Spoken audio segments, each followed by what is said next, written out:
نعرہ حیدری، نعرہ تحقیق، نعرہ غوثیہ، ہاتھ اٹھا کے نعرہ رسالت۔ دربار عالیہ خان کا ڈوگرا شریف، دربار عالیہ خان کا ڈوگرا شریف، فیضان حضرت پیر ابو الفیض، فیضان پیر ابو الفیض۔ سٹینڈ دو، سٹینڈ دے،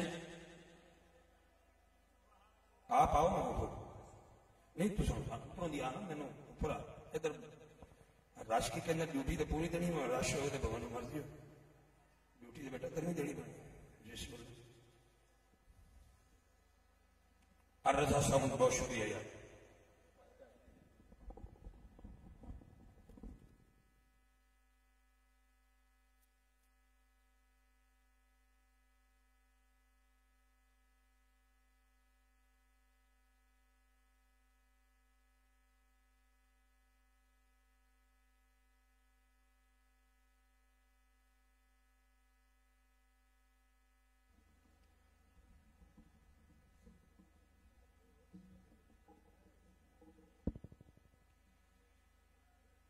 نحمده ونصلي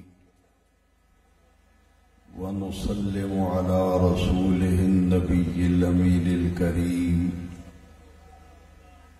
وهو بالمؤمنين رؤوف رحيم. أما بعد، أعوذ بالله من الشيطان الرجيم. بسم الله الرحمن الرحيم. ورفعنا لك ذكرك. صدق الله مولانا العظيم.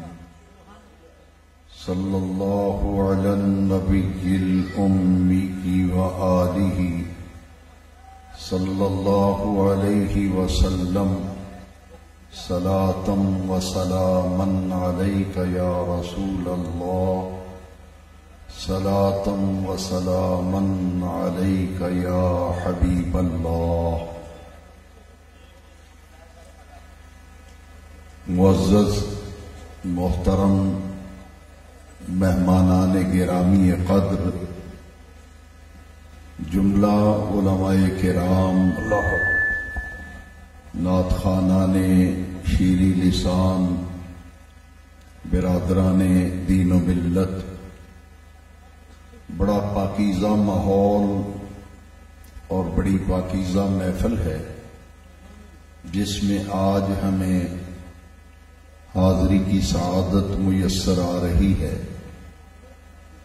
اس محفل پاک کے اہتمام اور انعقاد پر میں دل کی گہرائیوں سے جناب خالد محمود رحمانی صاحب اور ان کے فرزندان گرامی جناب عابد علی، جناب ساجد علی اور جناب ماجد علی، اور میرے محترم جناب حاجی محمد سلیم صاحب اور ان کے فرزندان گرامی قدر نے بڑی خوبصورت، بڑی پاکیزہ اور باوقار محفل کا اہتمام اور انعقاد کیا.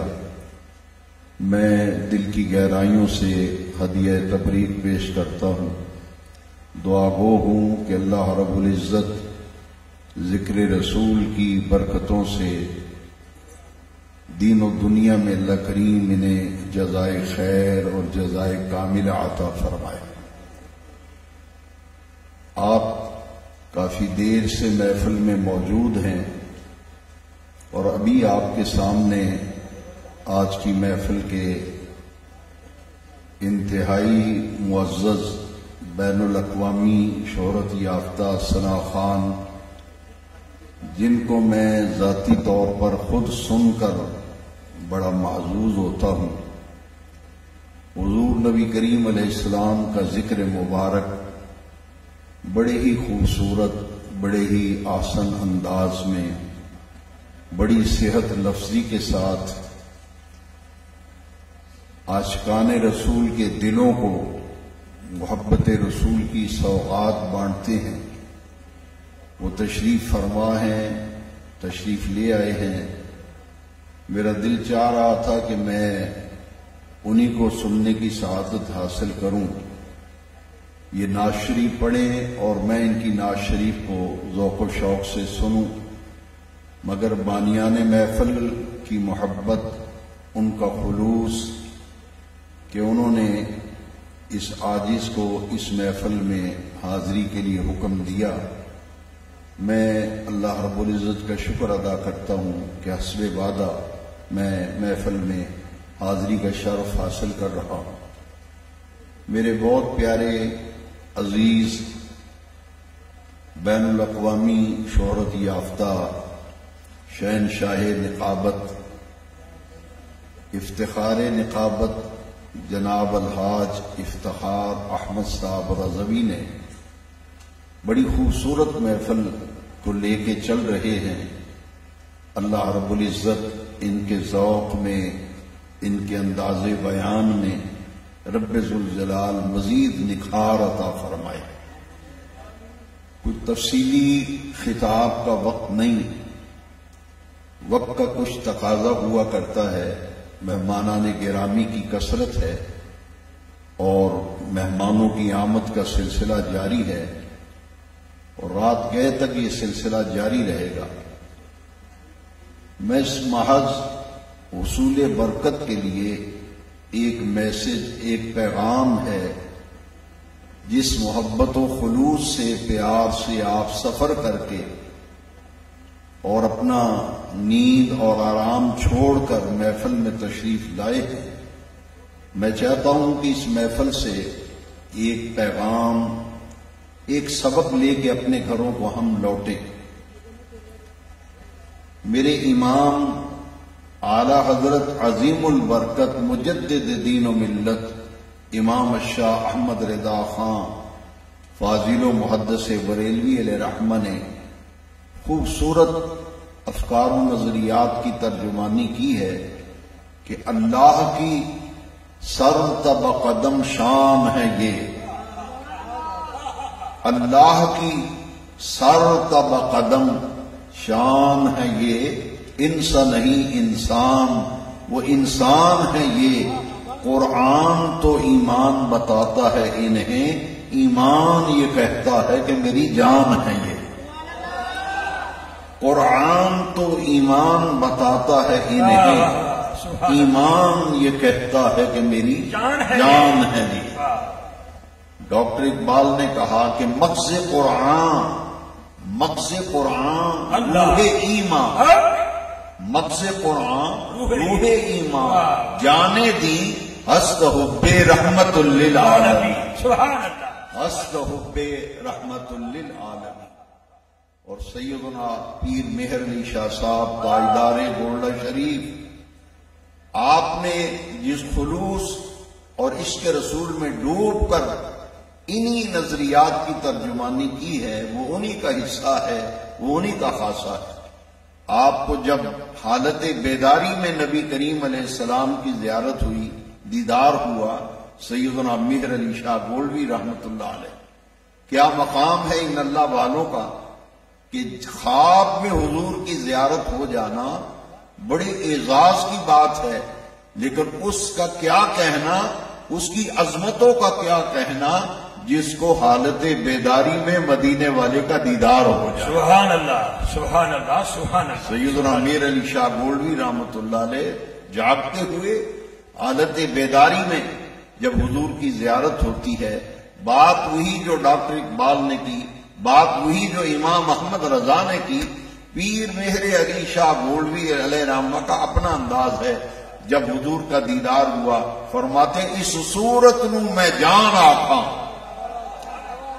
ذرا تصور کیجئے حضور کا چہرہ اقدس و دعا کا مکھڑا، حضور کی واللیل کی زلفیں والفجر کی پیشانی جب مہر علی شاہ کی نگاہوں کے سامنے جلوہ محبوب تھا تو وجد میں آ کے کہتے ہیں یا رسول اللہ، یا حبیب اللہ، دیدار بھی کر رہے ہیں، حضور کی طرف اشارہ کر کے کہتے ہیں اس صورت نو میں جان آکھاں، جان آکھاں کہ جانے جہان آکھاں، سچ آکھاں تے رب دی شان آکھاں جس شان تو شانہ سب بنیا سچ آکھاں تے رب دی شان آکھاں.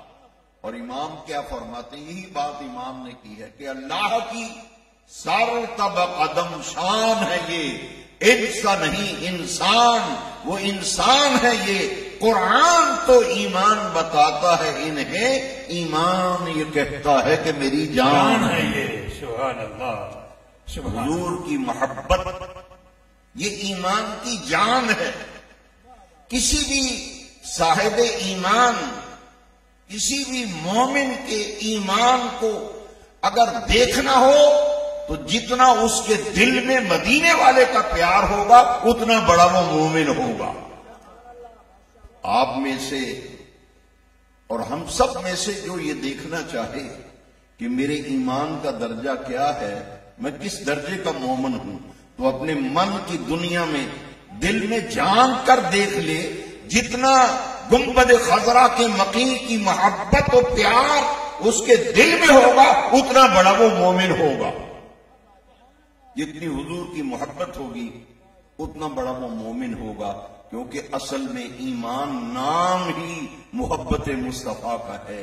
ایمان نام ہی مدینے والے کے پیار کا ہے. اب ایک ہے دعوی محبت. میں اور آپ دعویٰ کریں کہ ہمیں حضور سے بہت محبت ہے، ہم حضور سے بہت پیار کرتے ہیں، یہ تو ہمارا دعویٰ ہے. لیکن ہر دعوے کے لیے دلیل کی ضرورت ہے. جب بھی کوئی بندہ کوئی دعویٰ کرتا ہے اپنے دعوے کو سچا ثابت کرنے کے لیے دلائل کی ضرورت ہوتی ہے. جب ہم یہ کہتے ہیں کہ ہم عاشق رسول ہیں، ہم محب رسول ہیں، تو پھر ہمیں دیکھنا پڑے گا کہ آیا ہم نے محبت کے تقاضوں کو کچھ سمجھا، محبت کے تقاضوں کو کچھ سیکھا. محبت میں سچا وہی ہوگا جو محبت کے تقاضوں کو پورا کرتا ہوگا.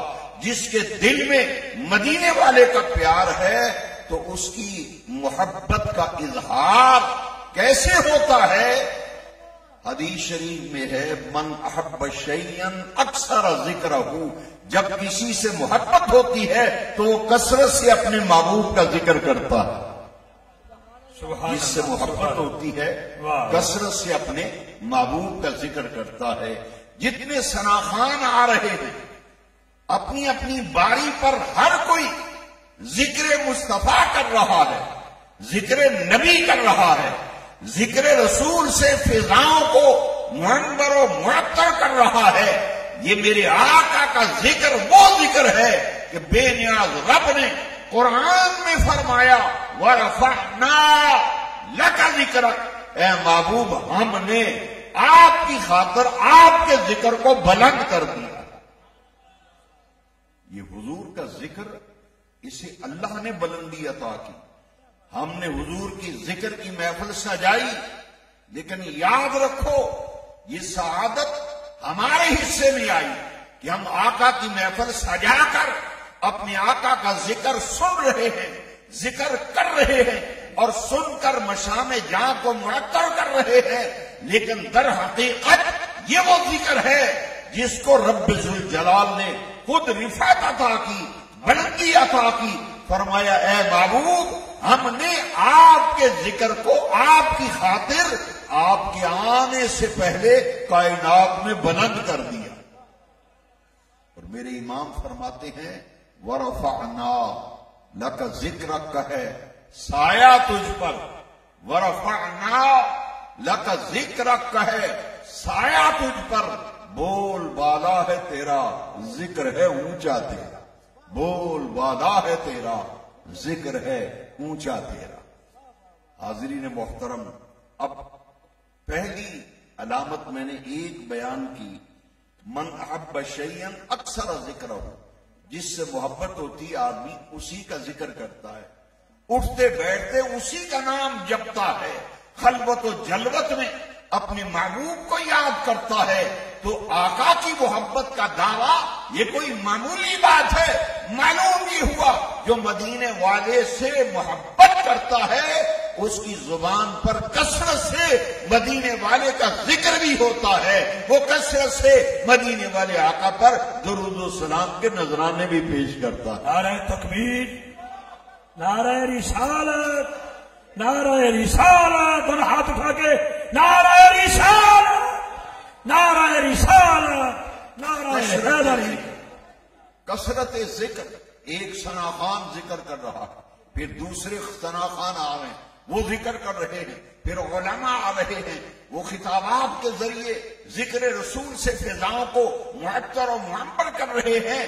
یہ سارا سلسلہ اس لیے ہے کہ بے نیاز رب نے قرآن میں فرمایا، دنیا والوں میرے محبوب کا ذکر وہ ذکر ہے جس کو میں نے رفعت عطا کی ہے، جسے میں نے بلند کیا ہے۔ جب تک سورج اور چاند گردش کرتے رہیں گے یہ کائنات کی فضائیں ذکر رسول سے معطر و معمر ہوتی رہیں گی۔ کثرت ذکر۔ اور دوسرا تقاضا ہے، ادب پہلا کرینہ ہے محبت کے کرینوں میں۔ زیادہ دیر بیان نہیں کرنا، دو چیزیں، کثرت ذکر اور دوسرا کیا ہے؟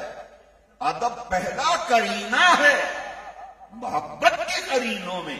اگر محبت ہو تو پھر ادب ہونا لازم ہے۔ اسی لیے ہم جب قرآن کا مطالعہ کرتے ہیں، قرآن شریف کی تلاوت کرتے ہیں، قرآن شریف پڑھتے ہیں تو بے نیاز رب نے قرآن میں مدینے والے کا ادب سکھلایا اور بتلایا۔ فرمایا لا ترفعوا اصواتکم فوق صوت النبی، اے دنیا والو میرے محبوب سے جب ہم کلام ہو، گفتگو کرو تو خبردار اگر تمہاری آواز بھی میرے محبوب کی آواز سے اونچی ہو گئی میں تمہارے سارے عمل ضائع کر دوں گا اور تمہیں اس کی خبر بھی نہیں ہوگی۔ ادب رسالت میں سے نمایاں ادب یہ ہے کہ حضور کی آواز سے اپنی آواز بھی اونچی نہ ہو۔ جب حضور کی بارگاہ اقدس اتنی نازک ہے کہ یہاں آواز بھی اونچا کرنے سے، بلند آواز کرنے سے عمل ضائع ہو جاتے ہیں، بندے کو خبر بھی نہیں ہوتی، تو پھر اندازہ لگائیے کہ بے نیاز رب محبوب کے ادب کا، تعظیم کا، توقیر کا قرآن میں حکم دیتا ہے وَتُعَزِّرُوهُ وَتُوَقِّرُوهُ، میرے محبوب کی خوب خوب تعظیم کرو، توقیر کرو، عزت بجا لاؤ۔ میں نہایت اختصار سے عرض کروں گا کہ ذرا غور کرنا، صحابہ ان کی ذوات مقدسہ وہ ہیں جو اسلام کے اولین مخاطب ہیں، وہ صحابہ ہیں۔ میں اور آپ ہم دیکھیں گے کہ وہ نفوس قدسیہ، وہ ہستیاں جنہوں نے ڈائریکٹ بلا واسطہ مدینے والے سے دین سیکھا، وہ حضور کا کیسے ادب کرتے تھے، وہ حضور کا احترام کیسے کرتے تھے۔ تو ہم نے جب دیکھا تو ہم نے صحابہ کرام کو دیکھا، حدیبیہ کے مقام پر، صلح حدیبیہ کے موقع پر میرے آقا کریم علیہ السلام جب وضو فرماتے تھے تو حضور کے وضو کا استعمال شدہ پانی صحابہ زمین پہ نہیں گرنے دیتے تھے، پانی استعمال شدہ وضو کا اپنے آقا کا تلیوں پہ لے کر چہروں اور سینوں پہ ملا کرتے تھے۔ صحیح بخاری شریف کے اندر ایک بہت پیارا واقعہ ہے، حضور احرام باندھ کر عمرے کے ارادے سے زیارت بیت اللہ کے لیے حدیبیہ کے مقام پہ پہنچے۔ قریش مکہ کو پتہ چلا، انہوں نے کہا کہ مسلمانوں کے نبی اور ان کے ساتھ آنے والوں کو مکے میں داخل ہونے کی اجازت نہیں دیں گے۔ حضرت عثمان غنی ذی النورین رضی اللہ تعالی عنہ کو حضور نے اپنا سفیر اور ترجمان بنا کے بھیجا، مکے والوں سے گفتگو کرو کہ ہم محض کوئی مکہ فتح کرنے نہیں آئے، نہ ہمارا چڑھائی کا ارادہ ہے، ہم تو محض بیت اللہ کی زیارت کے لیے آئے ہیں، عمرہ کر کے واپس چلے جائیں گے۔ انہوں نے کہا نہیں، اس سال ہم عمرہ نہیں کرنے دیں گے، مکے میں داخل نہیں ہونے دیں گے۔ حضرت عثمان غنی رضی اللہ تعالی عنہ جب مذاکرات کے لیے گئے تو اہل مکہ نے کہا کہ اے عثمان، تمہارے نبی کو، ان کے ساتھ آنے والوں کو تو اجازت نہیں ہے، تمہیں اجازت ہے، تم طواف بھی کرو، زمزم بھی پیو، صفا مروہ کی سعی بھی کرو، تمہیں اجازت ہے۔ حضرت عثمان غنی نے کیا جواب دیا؟ دوستان عزیز ذرا غور فرمانا، میری ساری گفتگو کا خلاصہ اس بات کے اندر ہے جو جامع قرآن رسول اللہ کے دور داماد سیدنا عمر عثمان غنی ذی النورین رضی اللہ نے فرمایا، تم کہتے ہو کہ میں حضور کے بغیر میں طواف کروں، عمرہ کروں، اللہ کی عزت کی قسم میں تو کعبے کی طرف نظر اٹھا کر بھی نہیں دیکھوں گا، طواف بھی نہیں کروں گا۔ کیوں؟ انہوں نے کہا واللہ صحیح بخاری کے اندر قسم کھا کر حضرت عثمان نے کہا، واللہ مجھے اللہ کی عزت کی قسم لا اطوف حتی یطوف رسول اللہ صلی اللہ علیہ وسلم، میں کون ہوتا ہوں طواف کرنے والا؟ میرے آقا کو طواف کرنے سے روکو اور میں طواف کرتا پھروں۔ قسم کھا کے کہا میں اس وقت تک طواف نہیں کروں گا جب تک میرے آقا کعبے کا طواف نہیں کرنے۔ بے شک، سبحان اللہ، سبحان اللہ۔ عثمان غنی رضی اللہ تعالیٰ عنہ نے جب یہ کہا، قریش مکہ نے ایک جاسوس بھیجا، بڑی توجہ سے سننے والی بات، اور وہ جاسوس کوئی چھوٹے درجے کا، کوئی محلے کا یا کسی شہر کا جاسوس نہیں تھا، بخاری شریف کے اندر ہے کہ انٹرنیشنل جاسوس تھا، اس کا نام تھا عروہ بن مسعود ثقفی۔ قریش مکہ نے بھیجا کہ جاؤ حدیبیہ کے مقام پر دیکھ کر آؤ مسلمانوں کی تعداد کتنی ہے، اسلحہ کتنا ہے، ارادہ کیا ہے۔ وہ جاسوس جب جاسوسی کر کے واپس آیا، اس نے کہا بتاؤ کیا خبر لائے ہو؟ اس نے کہا خبر بعد میں بتاؤں گا، رپورٹ بعد میں دوں گا، میری ایک بات دل پہ لکھ لو کہ محمد عربی اور ان کے غلاموں کے ساتھ لڑنے کی غلطی نہ کر بیٹھنا۔ انہوں نے کہا کہ ہم سے تعداد میں زیادہ ہیں، کالی تعداد میں بھی تم سے زیادہ نہیں، اسلحہ زیادہ ہے، کہا اسلحہ بھی زیادہ نہیں ہے، تو پھر کیوں ہمیں کہہ رہا ہے سامان جنگ زیادہ ہے، کہا وہ بھی زیادہ نہیں، تو ہمیں کیوں روک رہا ہے کہ ان سے لڑنے کی غلطی نہ کر بیٹھنا؟ اس نے کہا میں نے دنیا کے بادشاہوں کی جاسوسی کی ہے، صحیح بخاری کے حدیث کے میں لفظ پڑھنا چاہتا ہوں۔ اس عروہ بن مسعود ثقفی جاسوس نے کہا رأیت کیسر فی ملکہ و کسریٰ فی ملکہ و نجاشی فی ملکہ، دنیا والوں میں نے حبشے کے بادشاہ نجاشی کی جاسوسی کی اور ایران کے بادشاہ کسریٰ کی میں نے جاسوسی کی، روم کے بادشاہ اس کی میں نے، کیسر کی میں نے جاسوسی کی۔ اللہ کی عزت کی قسم میں نے دنیا کے کسی بادشاہ کی وہ تعظیم ہوتے ہوئے نہیں دیکھی جو غلامان محمد اپنے آقا کی تعظیم کرتے ہیں۔ میں نے بادشاہوں کا وہ ادب ہوتے نہیں دیکھا، وہ احترام ہوتے نہیں دیکھا، وہ توقیر ہوتے نہیں دیکھی جو محمد عربی کی تعظیم غلام کرتے ہیں۔ اس کو تجسس پیدا ہوا قریش مکہ کا، سرداران مکہ، چودھری تھے مکے کے، اکٹھے بیٹھے تھے، انہوں نے کہا آخر وہ بات کیا ہے جو تو ہمیں دیکھ کر مشورہ دے رہا ہے لڑنے کی غلطی نہ کرنا؟ اس نے کہا میں نے روم کے بادشاہ کو دیکھا، ایران کے بادشاہ کو دیکھا اور حبشے کے بادشاہ کو دیکھا، آج میں نے عجب بات دیکھی کہ محمد پاک جب وضو کرتے ہیں ان کے جسم سے لگ کر وضو کا مستعمل پانی جب زمین کی طرف آتا ہے صحابہ تلیوں پہ لے کے چہروں اور سینوں پہ مل لیتے ہیں۔ پوری محفل کی جان ہے یہ جملہ، پوری محفل کی جان ہے، ذرا توجہ سے سنیے، اور یہی میں میسج آپ کو دینا چاہتا ہوں، یہی پیغام دینا چاہتا ہوں تاکہ صبح آپ کو کوئی پوچھے رات گئے تھے محفل میں کیا پیغام ملا، کیا میسج لے کے آئے ہو، کیا حاصل ہوا ہے، آپ یہ تحفہ اس کو سنا دینا، یہ پورا واقعہ سنا دینا، ہم یہ سیکھ کے آئے ہیں، ہم یہ سمجھ کے آئے ہیں۔ جملہ ذرا سننا، یہ اس جاسوس کا جملہ ہے جو بعد میں مسلمان ہو گئے، صحابی رسول بن گئے، حضرت عروہ بن مسعود ثقفی۔ یہ اس دور کی بات ہے جب وہ مسلمان نہیں تھا، جاسوسی کے لیے آیا۔ یہ جملہ ذرا دل پر لکھ لینا۔ اس نے کہا جو قوم اپنے آقا کے جسم سے لگنے والا پانی زمین پہ نہیں گرنے دیتی، وہ اپنے آقا کا خون کیسے زمین پہ گرنے دے گی؟ وہ اپنے آقا کا خون کیسے گرنے دے گی؟ اس لیے تمہیں مفت میں مشورہ دیتا ہوں کہ محمد عربی اور ان کے غلاموں سے لڑنے کی غلطی نہ کر بیٹھنا۔ حاضرین محترم، اگر محبت رسول کا دعویٰ ہے تو کثرت ذکر، ہر یا رسول اللہ کہنے والا اپنے معمولات میں شامل کرے، روزانہ کی بنیاد پر پیارے آقا کریم علیہ السلام درود و سلام کا نذرانہ پیش کیا کرو، کثرت ذکر کیا کرو، حضور کی نعتیں پڑھا کرو، درود پاک گنگنایا کرو، تاکہ کثرت ذکر کی برکتیں ہمیں حاصل ہو کہ حضور کا ذکر وہ ہے جسے عرش والے رب نے بلند کیا۔ اور دوسرا ہے ادب مصطفیٰ، تعظیم مصطفیٰ۔ ایک ادب تو یہ دیکھا کہ حضور کے جسم سے لگ کر وضو کا پانی استعمال شدہ زمین پہ صحابہ نہیں گرنے دیتے، ہتھیلیوں پہ لے کے چہروں اور سینوں پہ مل رہے ہیں۔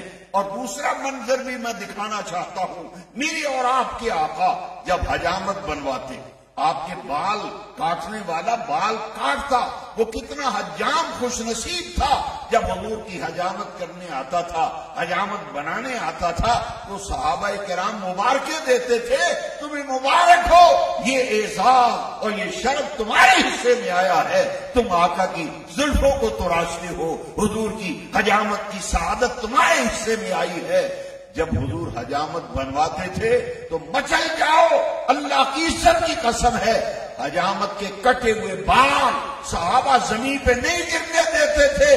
جب حجامت حضور کی حجام بنا رہا ہے، صحابہ حضور کے گرد اس طرح طواف کرتے تھے جس طرح پروانہ شمع کے گرد طواف کرتا۔ حضور کی حجامت کے کٹے ہوئے بال صحابہ اپنے پاس محفوظ رکھتے تھے، زمین پہ نہیں گرنے دیتے تھے۔ سپہ سالار اسلام حضرت خالد بن ولید سیف من سیوف اللہ، جس جنگ میں بھی جاتے تھے کبھی ناکام نہیں ہوئے تھے، کسی جنگ میں گئے کبھی ناکام نہیں ہوئے، فتح یاب ہو گیا۔ ایک جنگ میں ٹوپی گر گئی ان کی، ٹوپی گری، سواری سے نیچے اتر آئے اور ٹوپی ڈھونڈنے لگے کہ ٹوپی میری کہاں گری ہے۔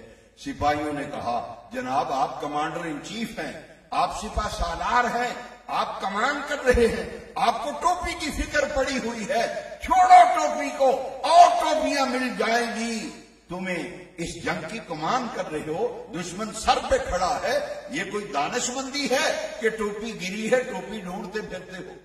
خالد بن ولید پتہ کیا کہتے ہیں؟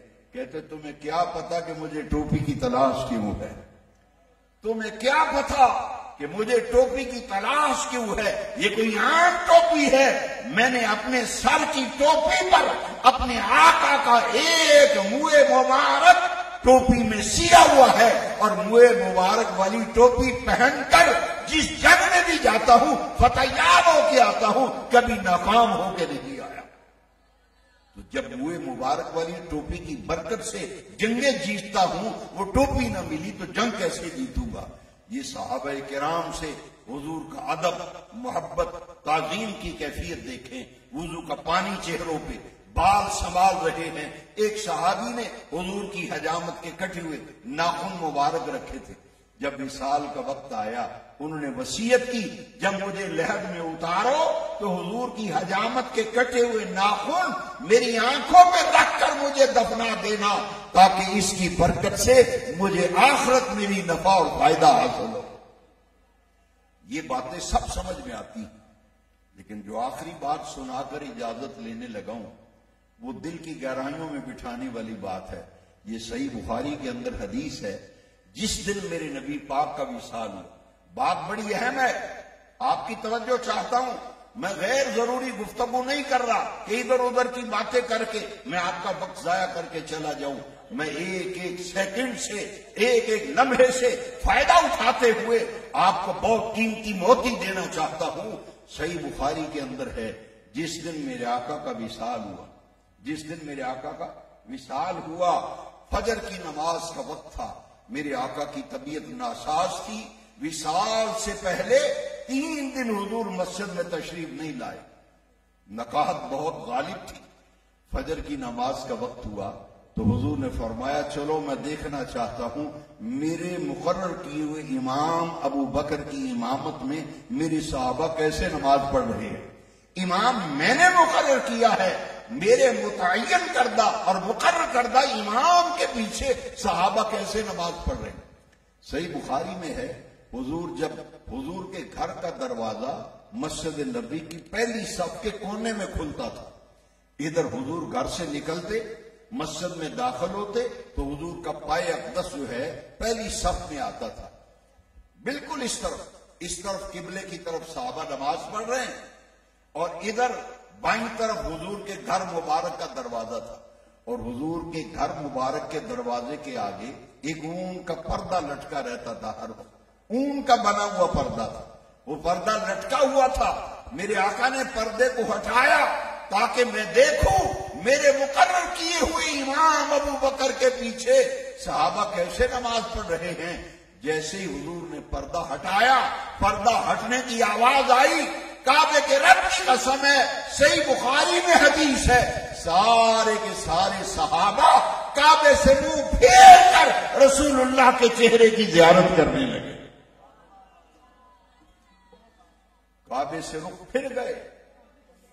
آج منڈی صفدر آباد میں، شاہکوٹ میں، فیصل آباد میں، پوری دنیا میں جہاں کہیں نماز پڑھے قبلے سے منہ ہٹے گا تو نماز ٹوٹ جائے گی، ختم ہو جائے گی. لیکن صحابہ نماز پڑھتے ہوئے قبلے کی سمت سے رخ پھیر کر آقا کے چہرے پاک کا دیدار کر رہے ہیں. ان کی نماز نہیں ٹوٹی. اس لیے صحابہ کا اعتقاد تھا کہ نمازیں جو قضا ہوں پھر ادا ہوں، نمازیں جو قضا ہوں پھر ادا ہوں، نگاہوں کی قضائیں کب ادا ہوں. اب حالت نماز میں یہ بات تو سمجھ میں آتی ہے، پانی چہرے پہ ملے، حجامت کے بال سنبھالے، دیدار مصطفیٰ کریں، مگر منڈی صفدر آباد کے غیور مسلمانوں دلوں پر لکھ کر لے جاؤ میرے آقا کی وہ ذات ہے کہ صحابہ نماز کی حالت میں آقا کا دیدار کر رہے ہیں، حضور کا دیدار کر رہے ہیں. پوری نماز کا ماحول جب بدل گیا، نماز کا ماحول بدل گیا، مسائل چل بسے، حضرت عشق نے قبضہ کر لیا. میرے آقا پوچھ کر آئے، صحابہ کو ڈانٹا نہیں کہ تمہاری نماز چھوٹ گئی، تم نے کعبے کو چھوڑ کر مجھے کیوں دیکھا، یہ نہیں فرمایا، بلکہ سرکار نے مور لگا دی، فرمایا اتموا صلاتکم، میرے غلاموں میں تمہارے عشق کا امتحان کرنا چاہتا تھا، تمہیں مبارک ہو، عشق رسول کے امتحان میں کامیاب ہو گئے، اپنی نمازوں کو مکمل کر لو، اپنی نمازوں کو مکمل کر لو. اب صحابہ کرام نعرہ تکبیر، نعرہ رسالت، نعرہ تحقیق، نعرہ حیدری، نعرہ غوثیہ، گل گلشن علی فخر سادات، پیر سید فیض الحسن شاہ صاحب بخاری، آستانہ عالیہ وجوہ شریف شریک قبلہ کی آمد ہوئی ہے، آپ کو ویلکم کر رہے ہیں. بسم اللہ. خصوص سادات، میرے مخدوم و محترم، میرے بہت ہی پیارے مہربان کرم فرما، جن پر ہمیں فخر ہے، ناز ہے، حضرت قبلہ عالم پیر سید فیض الحسن شاہ صاحب چشتی صابری دامت برکاتم القدسیہ زیب سجادہ آستانہ عالیہ وجوہ شریف تشریف فرما ہوئے، اور آپ ان کی زیارت سے لطف اندوز ہو رہے ہیں. اور ان کے آنے کے بعد تو اب بیان کی تو گنجائش نہیں، تو میں صرف بات مکمل کرتا ہوں. جو نقطہ سمجھانا چاہتا ہوں کہ نماز کے علاوہ حضور کی زیارت و دیدار، یہ بات تو سمجھ میں آتی ہے، مگر بخاری کی حدیث کہہ رہی ہے کہ صحابہ حضور سے اتنا پیار کرتے تھے، اتنا ادب کرتے تھے، نماز رب کی پڑھ رہے ہیں اور نماز کے اندر مصطفیٰ کا دیدار کر رہے ہیں. ڈاکٹر اقبال کی قبر پر خدا کروڑوں رحمتیں نازل کرے. فیلسوف اسلام نے یہ نقطہ سمجھا دیا.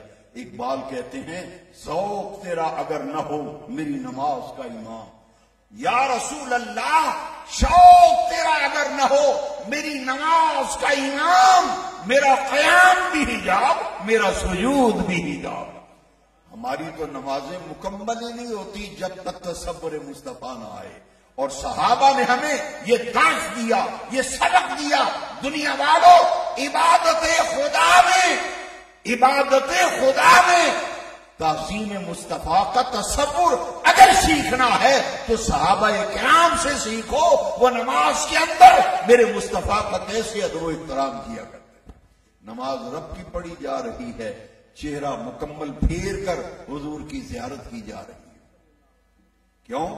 میرے امام نے بھی اس عقدے کو حل کیا. امام فرماتے ہیں کیا ہوا؟ کعبے سے منہ پھیرا ہے. نماز اس لیے نہیں ٹوٹی کہ کعبے سے منہ پھیرا ہے, مگر کعبے کے کعبے کی طرف ہو گیا ہے. کعبے سے منہ پھیرا ہے تو کعبے کی طرف ہو گیا ہے. امام فرماتے ہیں حاجیو آؤ, شہنشاہ کا روزہ دیکھو. کعبہ